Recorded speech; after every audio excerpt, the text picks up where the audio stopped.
cross. Moran. Chris Gayle তর্কযোগ্যভাবে টি-20 ইতিহাসের সবচেয়ে বিস্ফোরক ব্যাটসম্যান। এবি ডিভিলিয়ার্স উদ্বোধনী ব্যাটিংয়ে গেইলের চেয়ে এগিয়ে রাখতে হবে এই দক্ষিণ আফ্রিকান ব্যাটসম্যানকে। বিরাট কোহলি তর্কযোগ্যভাবে টি-20 ইতিহাসের সবচেয়ে ধারাবাহিক ব্যাটসম্যান। একটা সময় রয়্যাল চ্যালেঞ্জার্স বেঙ্গালুরুর একাদশে জ্বলজ্বল করত এই সমস্ত ব্যাটসম্যানরা।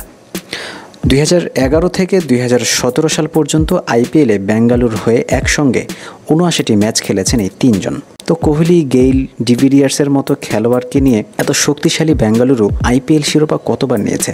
এমন প্রশ্ন কেউ করতেই পারেন, তবে উত্তরটা শুনে তারা হতাশই হবেন।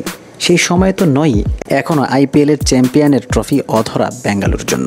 অথচ বেঙ্গালুরু বরাবরই আইপিএল শুরু করে অন্যতম ফেভারিট দল হিসেবে। তিনবার তো অপেক্ষা গোছানো শেষ মঞ্চ ফাইনাল পর্যন্ত গিয়েও প্রতিপক্ষকে ট্রফি দিয়ে উল্লাস করতে দেখেছে বেঙ্গালুরু, যা শেষ দুটিতে কোহলি, ডিভিলিয়ার্সের মতো তিনজনই ছিলেন বেঙ্গালুরু দলে। তিনবার ফাইনালে উঠে তিনবারই রানার্স আপ। বেঙ্গালুরুর সঙ্গে তুলনা চলতে পারে ফুটবলের নেদারল্যান্ডসের দলের। তিনবার বিশ্বকাপের ফাইনালে উঠে তিনবারই যে তারা রানার্স আপ হয়েছিল, যার সর্বশেষটি 2010 সালে।